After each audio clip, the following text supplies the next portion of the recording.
The story of Maureen O'Hara is probably one of my favorite Hollywood stories, simply for the fact that she defiantly stood up for herself. She did not let Hollywood tarnish her. Though they had many campaigns to destroy her, she had to sue a whole Hollywood tabloid that was set out to sully her name, destroy her, because she was just exposing everyone. She was outspoken. She spoke her truth.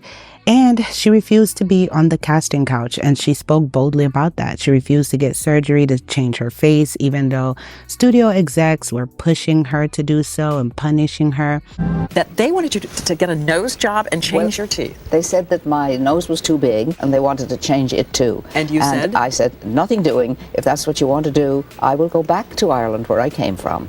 And they but said, I stay like I am, and I'm still here, and I've still got the big nose. Matches my face, so why do they want to change it? Well, I've got a square jaw. But it takes a lot of moxie to resist at that age when you first came over and wanted to be a star. Many people would resist because of monetary reasons, but I would resist because I was Irish.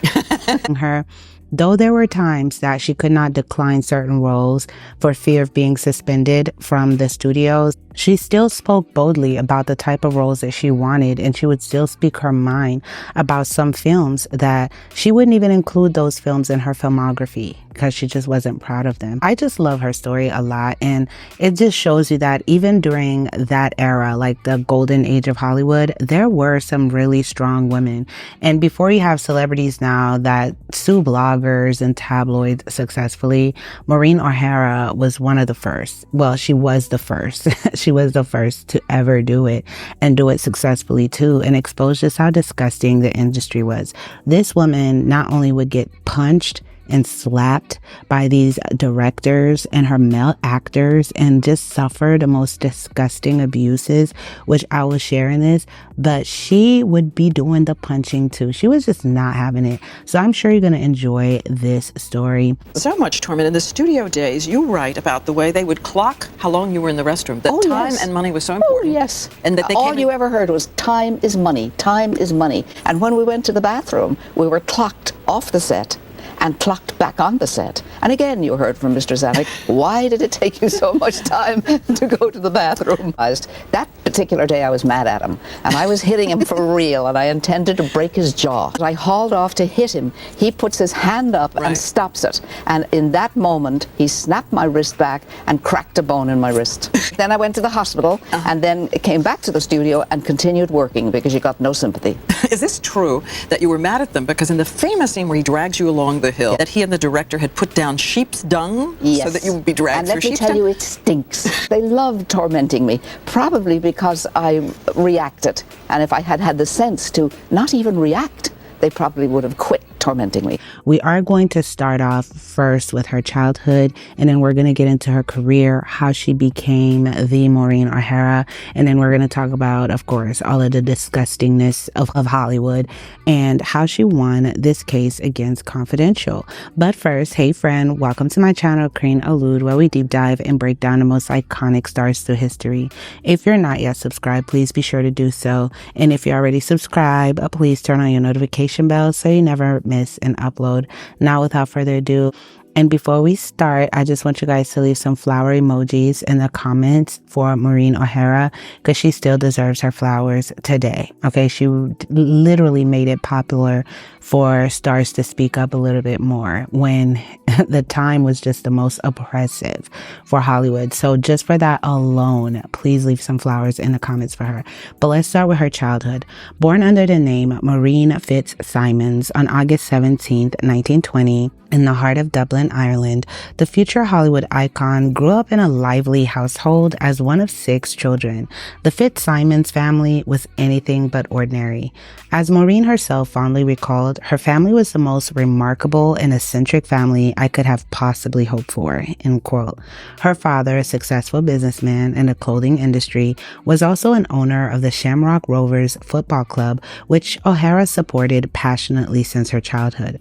So they had money, and they had means. Her mother, a former operatic contralto and women's fashion designer, was renowned for her beauty and captivating singing voice, traits that Maureen inherited. Men would often leave their homes just to catch a glimpse of her mother's radiant beauty. Her mom was known as one of the most beautiful women of Ireland in her time, so they had some popularity also. When Maureen was just a tender age of 5, her family hosted a mysterious visitor, a fortune teller. The woman made an astonishing prediction about the little girl's future, telling her, "You will leave Ireland one day and become a very famous woman, known all around the world," end quote. But the prophecy held a foreboding tone too. She added, "But it will all slip through your fingers one day," end quote. Despite her delicate appearance, young Maureen was far from the typical girl of her age, earning the nickname Baby Elephant due to her plump frame. She was a little thick girl when she was little. She was a tomboy also at heart. She loved outdoor activities like fishing, horse riding, swimming, and even soccer. She loved playing games, climbing trees, and even was trained in judo during her teenage years. She also tried to be one of the people to create one of the first women's soccer teams, but it just didn't happen. In Ireland, it just didn't happen. But reflecting on her childhood, O'Hara admitted her envy of boys and the freedom they had. She was outspoken, almost to the point of rudeness, and wasn't one to take discipline lightly. She said, and I quote, "I was a blunt child. I didn't take discipline very well. I would never be slapped in school. If a teacher had slapped me, I would have bitten her," end quote. Her love for performing began at the tender age of 6 when she recited a poem on stage. The thrill of standing in front of an audience sparked an attraction that will last a lifetime. She trained in drama, music, and dance along with her siblings at the Anna Mary Burke School of Drama in Dublin. And by the age of 12, O'Hara had already grown to an impressive height of 5 feet 6 inches. Her mother worried that she might become the tallest girl in Ireland and deemed too masculine because of her square jaw. However, O'Hara only grew another 2 inches, much to her mother's relief. As Maureen O'Hara transitioned from a girl to a young woman, the pressure of the acting world began to weigh on her. Her carefree childhood was replaced with a growing self-consciousness that lingered in her performances. It was during one particular performance, when her father sat watching from the back of the theater, that she experienced an overwhelming feeling of scrutiny. "I sensed there was someone out front watching me, perhaps critically. My arms felt like lead. I gave a rotten show that night. I grew up with the terrible feeling that I was being laughed at," end quote, she confessed. O'Hara's first venture into the world of cinema was Walter Ford's Kicking the Moon around 1938, but she didn't count it as part of her filmography. Her first significant role came in Alfred Hitchcock's Jamaica Inn, where she starred alongside Charles Laughton. The movie marked a turning point in her life, and on returning to Ireland after filming, she realized that her life had changed drastically. The local girls who she tried to engage in friendly, friendships, relationships with, accused her of being arrogant because now you think you're famous, All of a sudden, she felt friendless and alone. She started to befriend men more, and we will see that in her later years. She had a lot of male friends, but girls just didn't really want to hang out with her anymore. And during the filming of Jamaica Inn, O'Hara began dating a producer named George H. Brown. While Brown was smitten with the Irish beauty, O'Hara's feelings were lukewarm. When she informed him about her departure to Hollywood for her next project, The Hunchback of Notre Dame, which is my favorite film from her just because I love the story of The Hunchback of Notre Dame also, Brown resorted to desperate measures to keep her close. He bombarded her with frantic calls, pleading for one last meeting. O'Hara reluctantly agreed, only to walk into a surprise wedding orchestrated by Brown. Shocked and cornered, the 19-year-old O'Hara went through with the unexpected ceremony. What would you do if a guy just surprised you with a surprise wedding on your last visit? I definitely think Maureen O'Hara suffered with some people-pleasing, as we will continue to see in her life, especially with men, because she didn't want to marry him. She regretted it, but she felt cornered, didn't want to hurt his feelings, and just went on with it. And there was a lot of that in her life, Impressed by O'Hara's performance in the Jamaica Inn, Laughton cast her opposite him in The Hunchback of Notre Dame in 1939 for RKO in Hollywood. She, along with her mother, sailed to New York in the RMS Queen Mary and then traveled by train to Hollywood. And upon her arrival, she was thrust into the spotlight, attracting attention from the press and Hollywood society even before the film's release. This made her uncomfortable as she felt she was being celebrated for something she hadn't yet achieved. The situation took a turn for the worse when Brown, the one who, forced her to marry, publicized their secret marriage.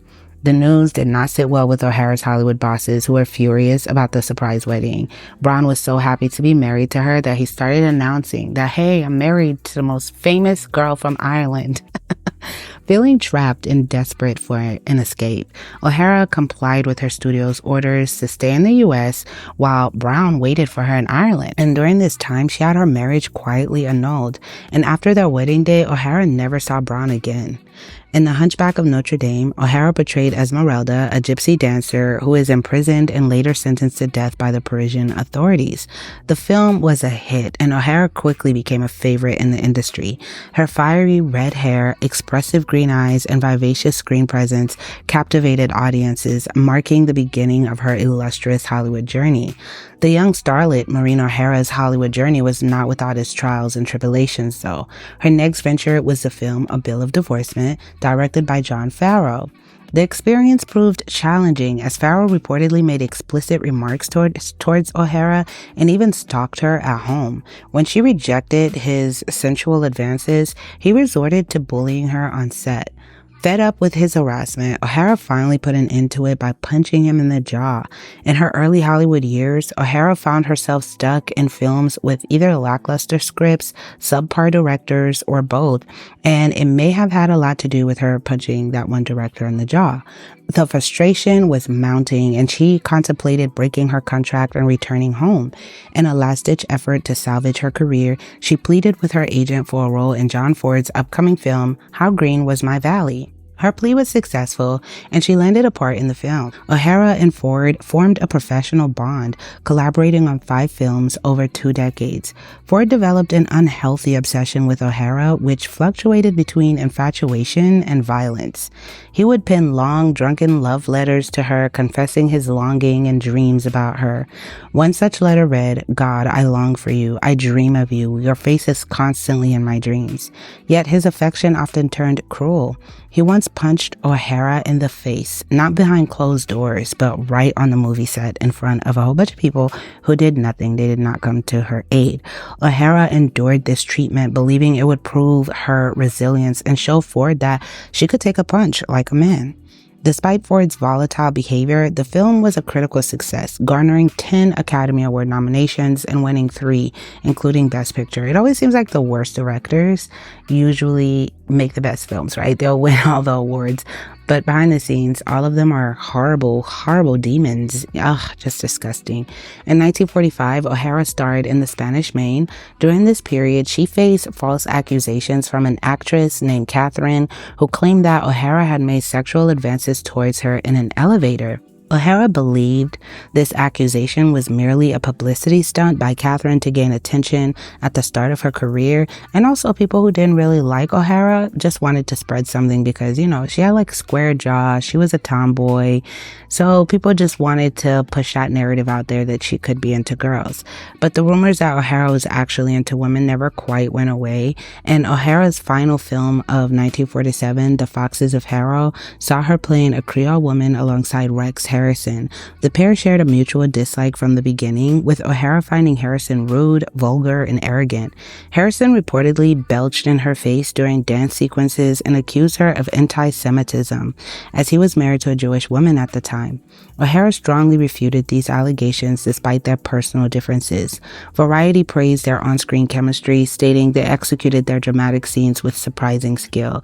It seems like none of her male co-stars really liked her. That's just, ugh. One of her most significant collaborations was with director John Ford, and he was the one that punched her in the face. So she ended up making 5 films with this guy. O'Hara's 4th film with Ford, The Long Gray Line, proved to be the most challenging. Their once cordial relationship had died significantly. He deliberately provoked her, rudely ordering her to move her fat Irish ass, and their relationship hit rock bottom when O'Hara allegedly caught Ford, John Ford, in a compromising position with an actor on set. She caught him kissing another male actor, so he wanted to sleep with her, but also was... Ford was aware that O'Hara suspected him of being a closeted homosexual, reflecting on their tumultuous relationship. O'Hara confessed, "For years I wondered why John Ford grew to hate me so much. I realize now that he didn't hate me at all. He loved me very much, and even thought that he was in love with me," end quote. Yeah, she definitely had people pleasing because, girl, no, no. And maybe he wanted to start those rumors about her liking other women or making advances towards women to kind of like, if she ever came out and, told people what she saw, him kissing another male actor, people wouldn't believe her and think that she was just deflecting from her own lifestyle. Because, back then it was like very taboo. And despite her struggles with Ford, O'Hara held her own in the male-dominated Hollywood industry. Known for her forthrightness, she earned a reputation for bossiness. Of course. Of course she would. John Wayne, her frequent co-star and friend, once affectionately described her as the greatest guy I ever met. And John Wayne was one of her main friends in Hollywood. He was actually a good friend to her.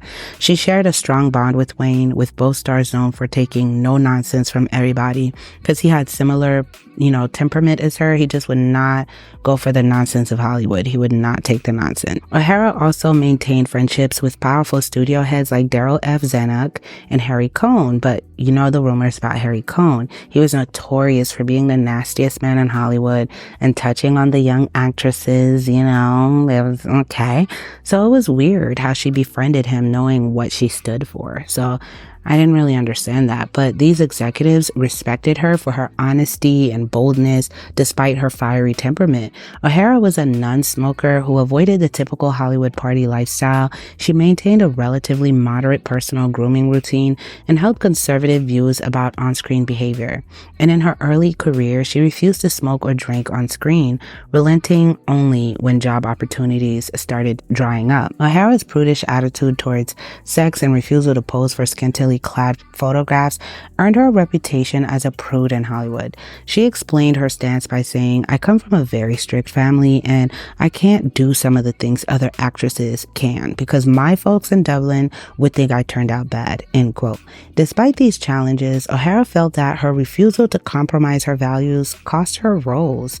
She once lamented, "I'm a helpless victim of a Hollywood whispering campaign because I don't let the producers and directors kiss me every morning or let them paw me. They have spread around town that I am not a woman, that I am a cold piece of marble statuary. I wasn't going to play the whore. I wasn't going to be a victim of the casting couch. That wasn't me," end quote. Yeah, they were really spreading it thick, those rumors about her. O'Hara often felt overlooked for meaty roles due to her beauty. She believed that producers often mistook her good looks for a lack of talent, which resulted in her missing out on edgier roles. She was one of the few actresses during her time who resisted undergoing plastic surgery despite the industry's pressure. Her natural beauty and refusal to conform to Hollywood standards made Maureen O'Hara an unforgettable figure in the annals of cinema. Now, in terms of her relationships, in December 1941, Maureen O'Hara married William Houston Price, an American film director known for his work on The Hunchback of Notre Dame. She lost her virginity to him on their wedding night, a decision she regretted instantly. Her thought at that moment was, "What the hell have I done now?" It did not take long for O'Hara to realize her husband had a serious drinking problem. The couple had a daughter together, born on June 30th, 1944. However, their marriage soured throughout the 1940s due to Price's alcohol abuse. O'Hara often considered filing for divorce but felt guilty due to her Catholic beliefs. Eventually, Price acknowledged their failed relationships and filed for divorce in July 1951, citing incompatibility.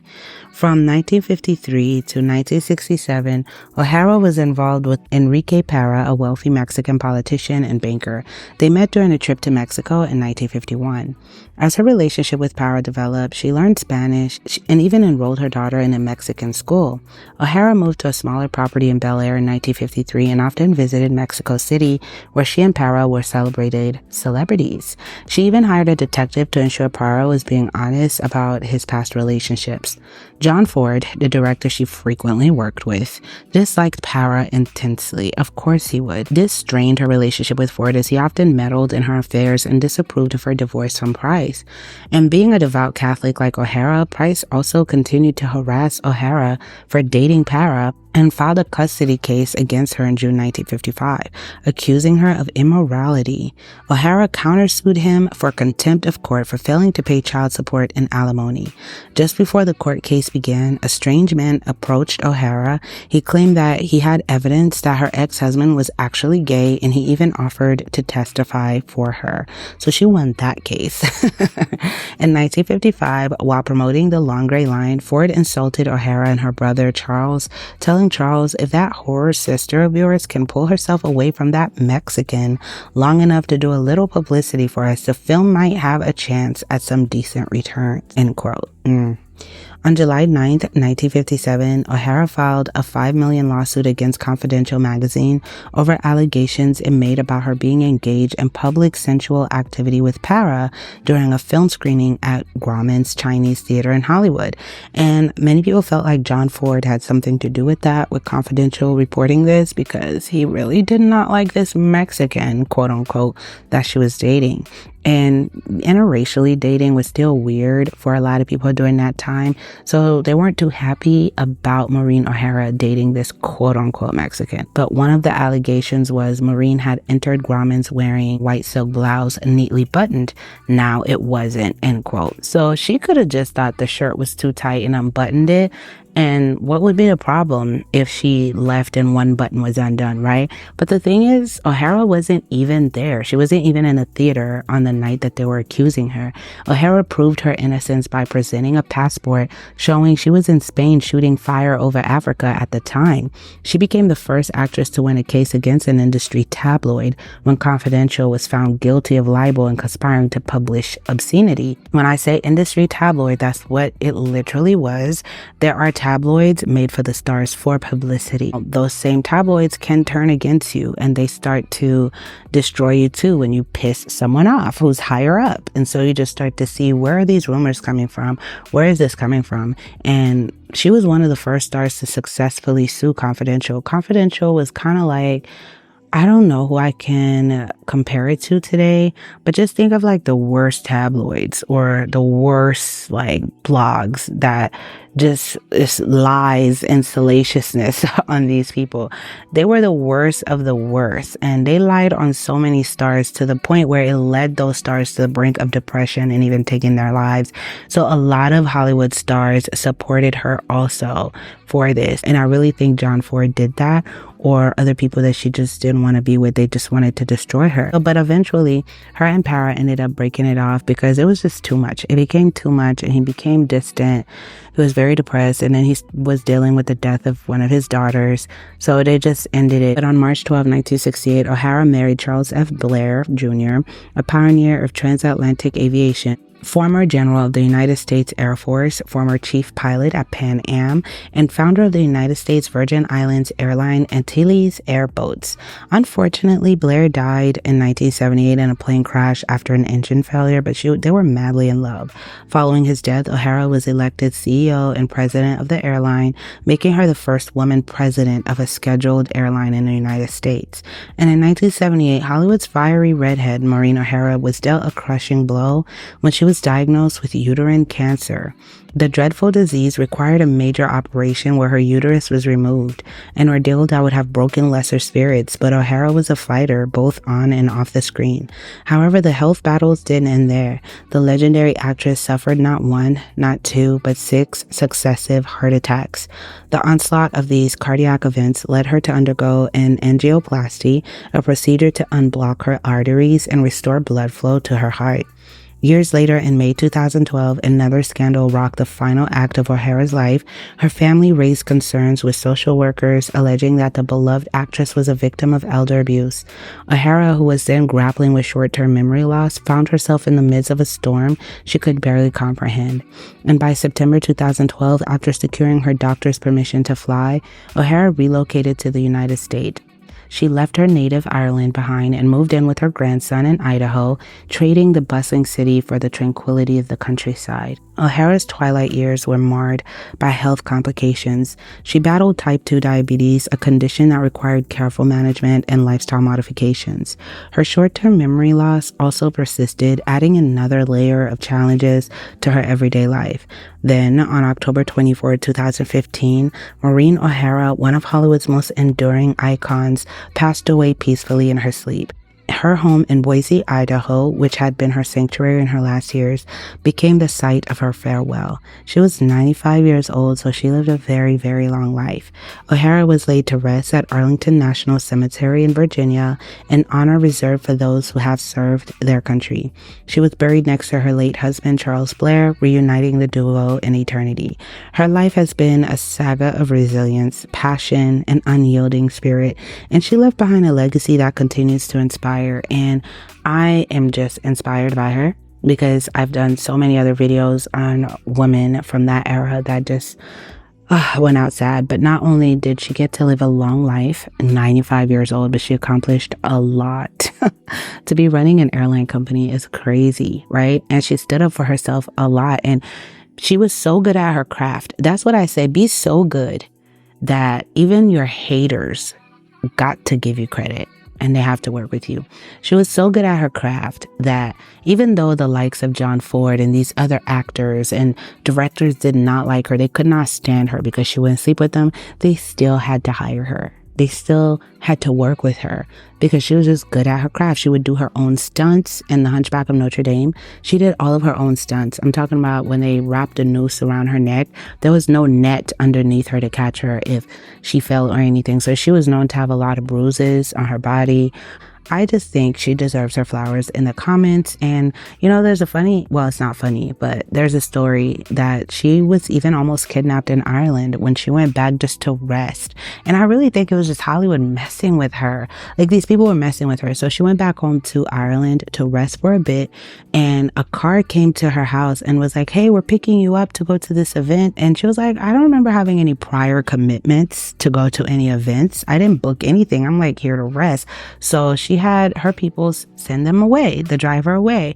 And turns out like it was an attempted kidnap all along.